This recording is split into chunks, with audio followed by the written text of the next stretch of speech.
যদি সৰকাৰি টয়লেটৰ বাবে এপ্লাই কৰিছিল আপোনাৰ এপ্লিকেশনৰ ভেৰিফিকেশন কমপ্লিট হৈছে না নাই অনলাইনত কেনেকৈ চেক কৰিব পাৰিব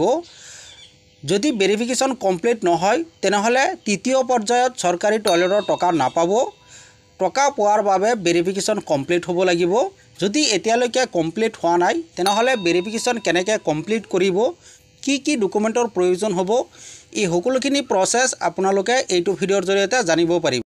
মই প্ৰথমতে দেখুৱাই লিছো আপোনাৰ এপ্লিকেশনৰ ভেৰিফিকেশন কমপ্লিট হৈছে না নাই কেনেকৈ চেক কৰিব ইয়াৰ বাবে এইটো পেজত আহিব লাগিব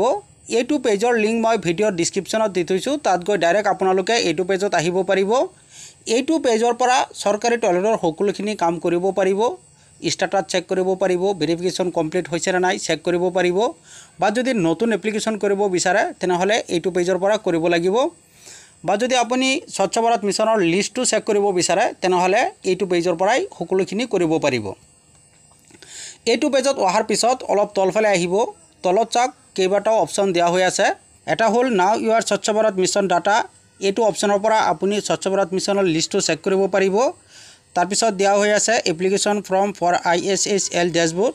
ইয়াত ক্লিক কৰি আপুনি নতুন এপ্লিকেশন কৰিব পাৰিব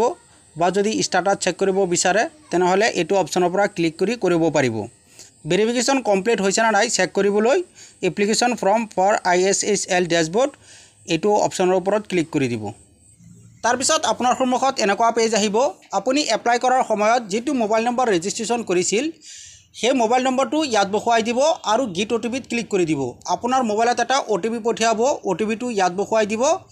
আৰু এই ক্যাপচাৰটো ইয়াত বহাই দিব আৰু সিগনত ক্লিক কৰি দিব তাৰ পিছত আপোনাৰ সন্মুখত এনেকৈ লগইন হৈ যাব স্ট্যাটাস চেক কৰিবলৈ ইয়াত চাক 3 লাইন দিয়া হৈ আছে ইয়াত ক্লিক কৰি দিব আপোনাৰ সন্মুখত এনেকুৱা দুটা অপচন আহিব এটা হল নিউ এপ্লিকেশন আৰু এটা হল ভিউ এপ্লিকেশন নতুন এপ্লিকেশন কৰাৰ বাবে নিউ এপ্লিকেশনত ক্লিক কৰি নতুন এপ্লিকেশন কৰিব পাৰিব আৰু যদি স্ট্যাটাস চেক কৰিব বিচাৰে তেনেহলে ভিউ এপ্লিকেশনৰ ওপৰত ক্লিক কৰি দিব তাৰ পিছত এনেকৈ আপোনাৰ সন্মুখত এপ্লিকেশন লগইন হৈ যাব মই এইটো নম্বৰে কেইবাটাও এপ্লিকেশন কৰিছো সেই কাৰণে ইয়াত কেইবাটাও দেখুৱাই আছে যদি আপুনি এটা কৰিছে তেনেহলে এটা এপ্লিকেশন দেখুৱাব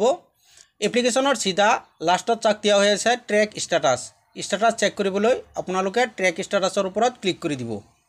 যেতিয়া ট্ৰেক স্ট্যাটাসৰ ওপৰত ক্লিক কৰি দিব আপোনাৰ সন্মুখত এনেকৈ স্ট্যাটাস ওলাই পৰিব তলত চাক 5টা সেটআপ দিয়া হৈ আছে এই 5টা সেটআপ কমপ্লিট হ'ব লাগিব টকা পোৱাৰ বাবে যদি আপোনাৰ এপ্লিকেশনৰ ভেৰিফিকেশন কমপ্লিট হৈছে তেনেহলে 2 নম্বৰ যেটো সেটআপ আছে এই সেটআপটো কমপ্লিট হ'ব মই যেটো এপ্লিকেশন আপোনালোকক দেখুৱাই আছো প্ৰথমটো আৰু দ্বিতীয়টো ৰঙা হৈ আছে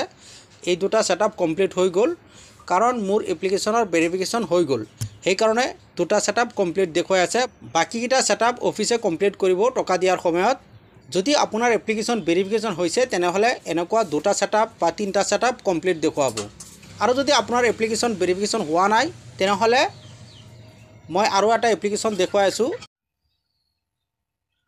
এটো আৰু এটা এপ্লিকেশন ইয়াত চাওক এটো এপ্লিকেশন হে হৈছে এতিয়ালৈকে এটো ভেৰিফিকেশন হোৱা নাই এটো ভেৰিফিকেশন কৰাব লাগিব নহলে টকা নাপাব ভেৰিফিকেশন কেনেকৈ কৰিব লাগে ভেৰিফিকেশন কৰাৰ বাবে এই যেটো স্ট্যাটাস আপোনালোকে দেখিবলৈ পাইছে এই স্ট্যাটাসটো প্ৰিন্ট আউট কৰি ওলাব লাগিব এই স্ট্যাটাসটো আৰু ইয়াৰ লগত বেংকৰ একাউন্ট আধাৰ কাৰ্ড ভোটাৰ আইডি এইগিটা গাঁও পঞ্চায়তত জমা দিব লাগিব ভেৰিফিকেশনৰ বাবে যদি আপুনি এতিয়ালৈকে ভেৰিফিকেশন কৰোৱা নাই তেনেহলে ভেৰিফিকেশন কৰাই লওক নহলে সৰকাৰি টয়লেটৰ টকা নাপাব